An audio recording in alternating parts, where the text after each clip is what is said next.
On Dark File, you can hear about little-known stories, lesser-known criminal cases, but we must also cover the most infamous crimes in history.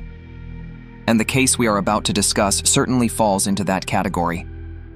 It is one of those cases that is almost impossible to comprehend.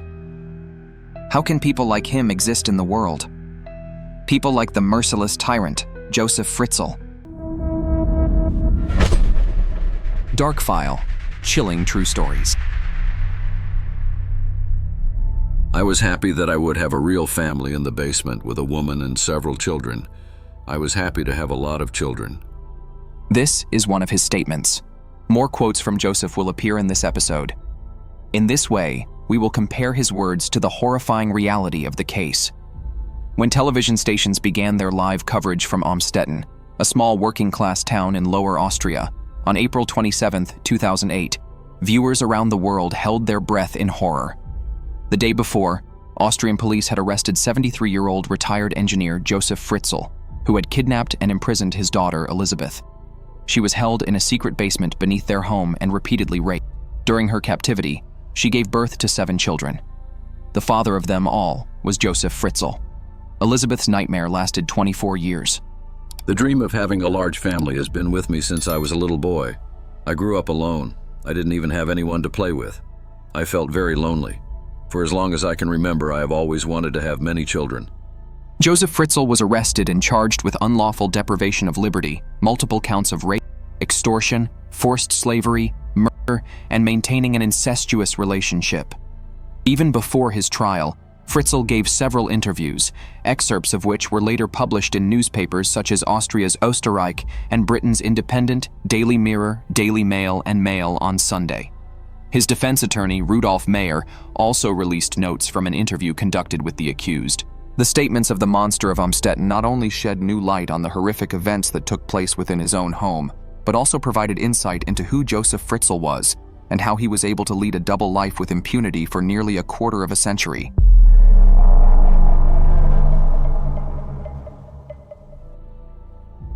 To his neighbors, Josef was well-liked and respected, a retired engineer with a solid reputation, an exemplary father, or at least that's how he was seen for years. But to his family, he was a tyrant. He did not tolerate dissent or any form of opposition. My mother was a strong woman. She instilled in me diligence, order, and discipline. She worked tirelessly to provide me with an education. She was the best woman in the world. In some ways, I was her man. I loved her more than anything. The youth and adolescence of the monster of Amstetten were detailed in the book The Crimes of Josef Fritzl, Analysis of Facts, by Bojan Panchevsky and Stephanie Marsh. Fritzl grew up under the influence of his strict and possessive mother. In the difficult post-war years, she raised him alone. On one hand, she doted on her son, but on the other, she punished him for even the slightest transgressions. Over time, Josef became increasingly obsessed with his mother, to the point where he imagined himself in the role of her lover and husband. When he met his future wife, he constantly compared her to his mother, and these comparisons continued even after they were married. I had several girlfriends before I met Rosemary, but she was nothing like my mother. She was much more shy, much weaker than her. Outwardly, the Fritzls had the reputation of a perfect family, always smiling, always appearing well-mannered. But behind closed doors, the reality was very different. Josef ruled with an iron fist and had no tolerance for compromise. I grew up during the Nazi era. That meant discipline and strictness. I come from an older generation, one that was raised differently than today's. I have always placed great emphasis on decency and proper parenting. Decency and good upbringing, these were the values he claimed to uphold. But Josef Fritzl interpreted these concepts very differently from other fathers and husbands. He did not tolerate defiance or disobedience from his children. His submissive, fearful wife bore him 7, yet she had no right to defend them. And when it came to Josef himself, she forgave all his sins, even standing by his side after he was jailed in 1967 for raping a 24-year-old woman. Fritzl had an image of a perfect family in his mind, and he was willing to do anything to make that vision a reality. But one of his daughters proved the most difficult to control, Elisabeth, born in 1966. When she entered puberty, Elisabeth stopped following my rules. She spent entire nights in seedy bars. coming home reeking of alcohol and cigarette smoke. I tried to save her from this downfall. I even got her a job as a waitress, but she often skipped work. And even though I pulled her out of that terrible crowd twice, she kept returning to them. She started running away from home, so I decided to take matters into my own hands, to create a place where she couldn't escape. I had to isolate Elisabeth from the corrupt outside world. Josef became increasingly jealous of her. When she turned 12, her father began to feel lust for her. In the evenings, he would come to her room and lay naked next to her on the bed. Sometimes he would drop off pornographic magazines in her room to watch them with her afterwards. Elisabeth was afraid of her father, so she didn't complain to anyone, not even her mother. She did give discreet signals to her girlfriends that something bad was going on at her house, but no one reacted in time. And although Fritzl has vehemently denied it, there are speculations that the first time Elisabeth was raped by him was when she was 15. That's not true. I am not a beast who could abuse a minor child in this way. That didn't happen until later, much later, only after she was an adult. Fritz began executing his plan shortly after receiving permission to add an additional floor to his house and expand the basement. Working alone, he secretly built an underground bunker at night, using only his own hands. When Josef disappeared for long hours into the basement, the rest of the family felt relieved. No one dared to ask what he was doing down there or why. What mattered was that he was gone. There were no shouts, no punishments. While he stayed in the basement, life upstairs became bearable. I planned this for 2, maybe 3 years. In 1981 or 1982, I started expanding my basement, turning it into a series of cells. I installed steel doors and reinforced concrete. The doors had an electric motor and would only open with a special code entered on a remote control. The walls were soundproofed, and inside, I installed a toilet, a bed, a stove, and a refrigerator. There was also electricity and lighting. In the newly added floor of his house, Fritzl arranged several apartments, which he rented out. Over the years, many tenants came and went. Neither he nor his numerous neighbors noticed the large-scale basement expansion taking place right under their feet.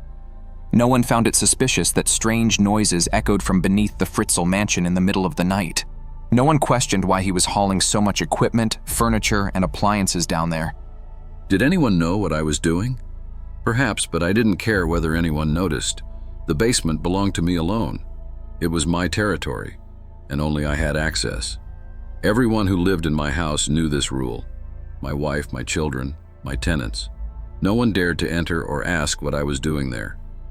I told them it was my office, where I kept important documents. That explanation was enough. No one ever violated my ban on entering the basement. When the underground bunker was finally completed, Fritzl learned that Elisabeth planned to move out soon and live with her boyfriend. To him, this was an act of disobedience, one he could not allow. On August 28, 1984, he lured 18-year-old Elisabeth into the basement. There, he used chloroform to render her unconscious before handcuffing her to a bed. The next day, he reported her missing at the local police station. But he needed a more convincing explanation for her sudden disappearance. A month later, he forced his imprisoned daughter to write a letter to her mother, claiming she had left voluntarily and didn't want anyone to search for her. His plan had worked. Elisabeth, the object of his darkest desires, belonged solely to him.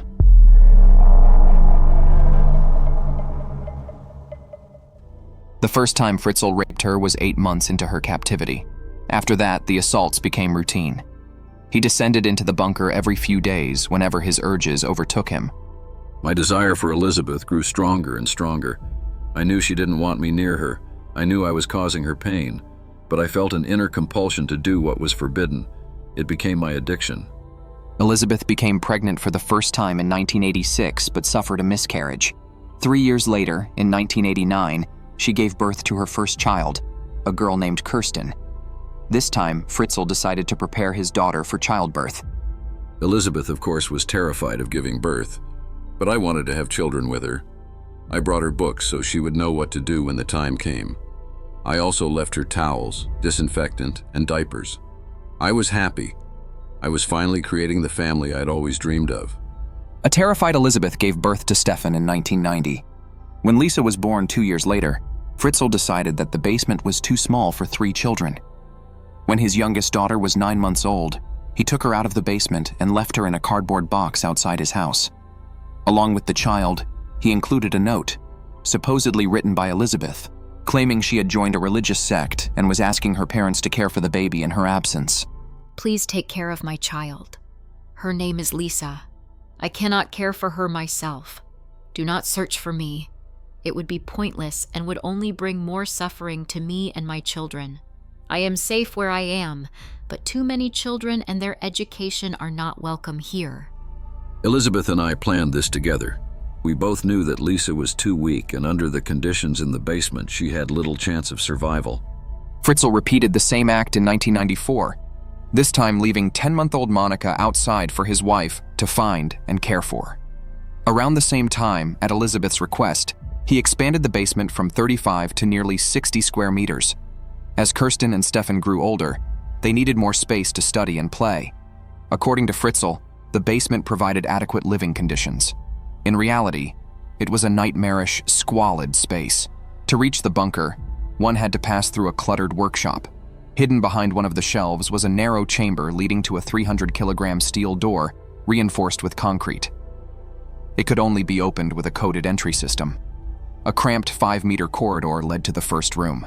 As Bojan Panchevsky noted in The Crimes of Josef Fritzl, the tallest rooms in the bunker were only 170 centimeters high. The 5 rooms were built on different levels, one of which was used for food storage. The walls were lined with special soundproof rubber to muffle any sounds from within. The second room was equipped with a kitchenette, sink, shower, toilet, and a small table. Further inside the basement was a bedroom with 2 beds. The imprisoned family also had access to a refrigerator and freezer. After expanding the bunker, Fritzl brought them additional equipment, including a washing machine, a television with a VCR, and a radio. Despite these additions, the sanitary conditions in the basement were appalling. The pervasive mold and dampness severely affected their health, as did the complete lack of sunlight. While Fritzl provided vitamins and dietary supplements, they did little to counteract the effects of confinement. For obvious reasons, there were no windows. Ventilation was limited to a single fan, leaving the air thick with an unbearable stench and suffocating humidity. It became clear to me that I was living 2 separate lives. My second life existed in the basement, where we celebrated birthdays and other holidays. On Christmas Day, I would secretly smuggle Christmas trees, cakes, and presents downstairs without my wife's knowledge. When I visited them, I brought Elisabeth flowers and gave the children books and toys. Together, we watched movies on video. During these moments, Elisabeth would prepare our favorite meals, and we would sit together at the kitchen table to eat. Elisabeth had resigned herself to her fate. She knew escape was impossible. Her father had taken every precaution down to the smallest detail. He warned her that tampering with the electronic lock would result in electrocution. At the same time, he assured her that if he ever had an accident or died, the lock mechanism was designed to open automatically after a certain period. But how long was that period? Elisabeth had no way of knowing. When Fritzl left for a 2-week vacation in Thailand with his wife, leaving Elisabeth and the children alone, the locks did not open. I took the necessary precautions in case of an accident. Every time I left the basement, I activated a relay with a timer that would automatically open the door after a set period.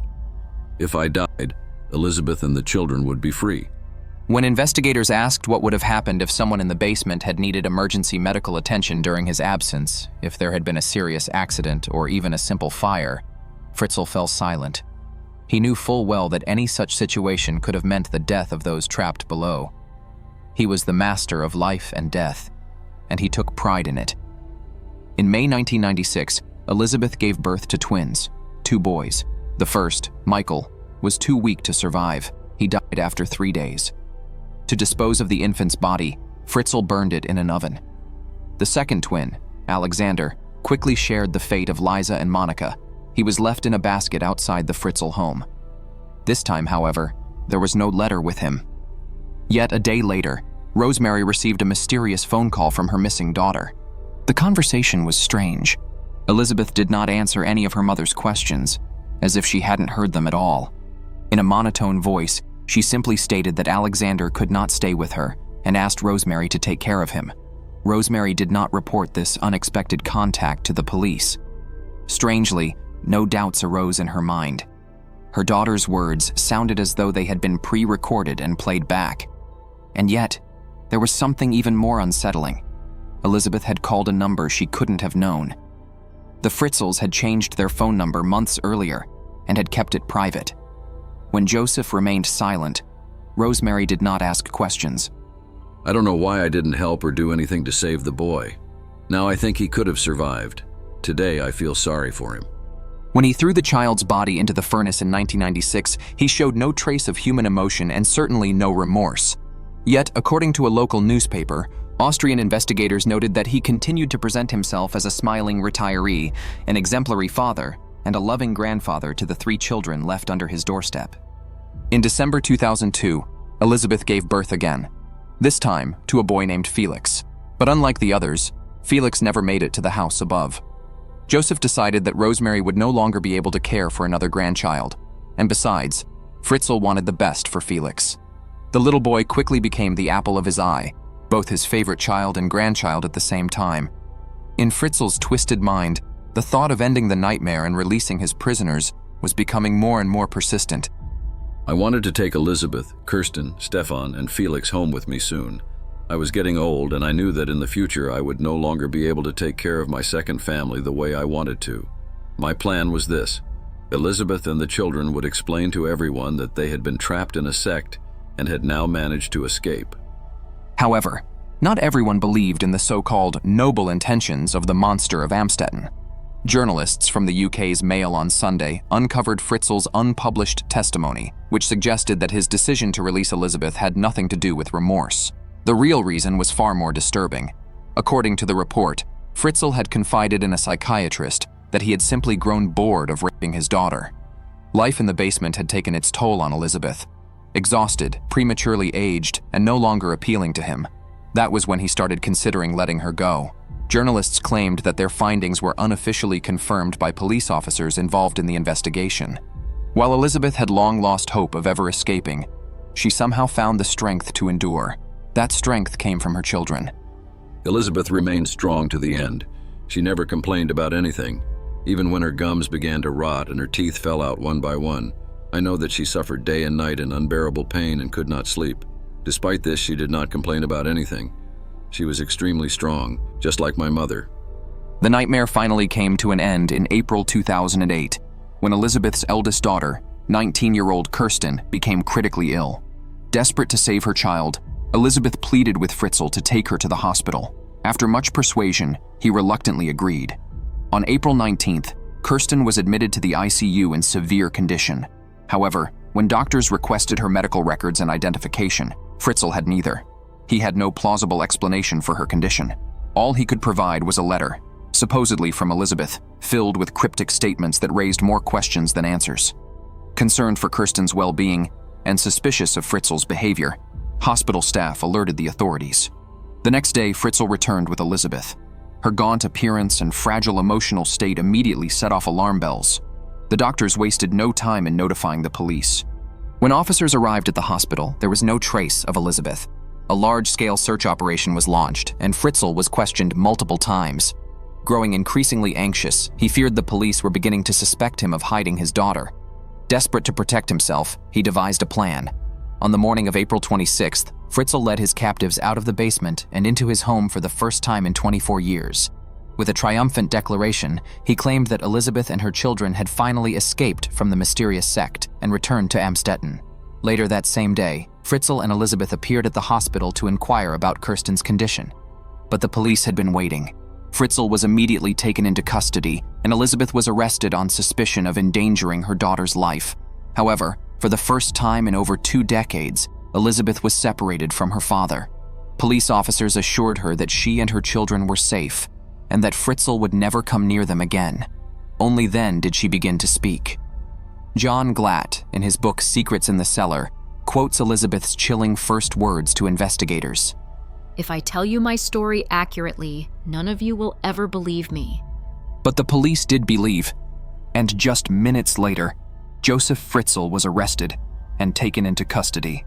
The following day, people around the world watched in horror as the shocking news unfolded on their television screens. I found myself trapped in a vicious cycle I couldn't escape. There was no way out. not just for Elisabeth, but for me as well. With each passing week after imprisoning my daughter, my situation worsened. I debated whether to let her go, but I couldn't bring myself to decide. I knew that the longer I kept her locked away, the harsher my judgment would be.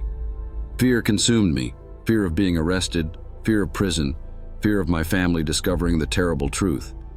By then, it was too late to make things right. This is how Josef Fritzl explained his actions during his trial, which began on March 16, 2009. The proceedings lasted only 4 days. Due to the horrific nature of the case, the trial was held behind closed doors, barring journalists and the general public from attending. Elisabeth chose not to appear in court. She refused to come face-to-face with her tormentor again. Instead, her pre-recorded testimony was played in the courtroom while she remained in an adjacent room, watching as her father listened to every word. For 11 agonizing hours, with tears in her eyes, she recounted the unimaginable horrors she had endured, the abuse, the suffering, the years of stolen life. As she spoke, Fritzl, once composed and unrepentant, finally broke down in tears. Then, unexpectedly, he asked to speak. Your Honor, I confess to all the acts I am accused of. What I did to my daughter was very bad. It was really sick. Josef Fritzl was found guilty of deprivation of liberty, extortion, incest, rape, the murder of a child by omission, and slavery. For 24 years, he kept Elisabeth Fritzl and their children imprisoned in a hidden basement beneath his home in Amstetten, Lower Austria. He was sentenced to life imprisonment, which he is currently serving in Stein Prison, located in Krems, on the banks of the Danube River. Yet, just 2 years into his sentence, Fritzl claimed he had already atoned for his crimes and believed he would soon be released. My dream is to leave prison alive. After I get out, I want to right all the wrong I did to my loved ones and take care of my wife again. I have sent her many letters and continue to write, but I have never received a response. Rosemary did not share her husband's delusions. She never visited him in prison, and in 2012, she filed for divorce. After that, Fritzl seemed to accept his fate, acknowledging that he would spend the rest of his life behind bars. I am well known and recognizable. I don't have to introduce myself to anyone. Many prisoners come to me with their worries. I give them counseling because I am a good psychologist. Austrian media now report that 90-year-old Fritzl has withdrawn from other prisoners and no longer leaves his cell. He suffers from dementia and is unable to perform daily tasks. He appears to be simply waiting for death. The case of Josef Fritzl sent shockwaves through global media. Immediately after his arrest, hundreds of journalists flocked to Amstetten, covering every new detail in real time. They posed countless questions, many of which had no clear answers. Did Fritzl's wife know about his secret life? How was it possible that none of the tenants or neighbors noticed anything suspicious? These were just a few among many pressing inquiries. Journalists fought for the best possible vantage point outside the Fritzl home, while television networks and newspapers focused on little else. The situation was no different outside the hospital where Elisabeth's children were being treated. Police officers, firefighters, and even members of the elite Cobra unit ensured that no journalist or photographer could infiltrate the ward. A single photo of Elisabeth could fetch an enormous sum, and many were willing to take extreme risks to get one. Sensationalist reporters stopped at nothing. The day after Fritzl's arrest, a journalist disguised as a police officer attempted to enter the facility where the family was undergoing specialized therapy. Several reporters were detained while trying to scale the hospital fence at night, and others were arrested for trespassing into Elisabeth's hospital room. Every tree that offered a potential vantage point toward the hospital windows became occupied by photojournalists from various tabloids, all desperate to capture an exclusive image. Security agents had their hands full, pulling journalists from tree branches as they tried to capture an exclusive shot. Due to this relentless media siege, doctors were forced to cancel and postpone a planned outing. Stefan and Felix's first ever walk outdoors. 6 months after Fritzl's arrest, an anonymous BBC journalist obtained excerpts from a special 130-page report written by a psychiatrist who had examined Josef Fritzl before his trial. I was born to rape, and I held back for so long. After all, I could have done something much worse than locking my own daughter in a bunker. My childhood left me emotionally crippled, creating in me the need to possess another human being entirely. I couldn't fight it, and my choice was Elisabeth. I knew that by having children with her, I would secure her loyalty, that she would never want another man. I was like a volcano spewing an uncontrollable, destructive stream of lava. Elisabeth Fritzl changed her identity and now lives in an undisclosed location in Austria. She married her bodyguard and avoids all contact with journalists.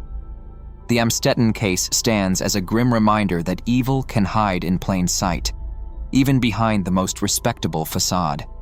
A person with an impeccable reputation may still conceal a monster within. Horrors unfold around us every day, on any street, in any home, within any family, yet they often go unnoticed.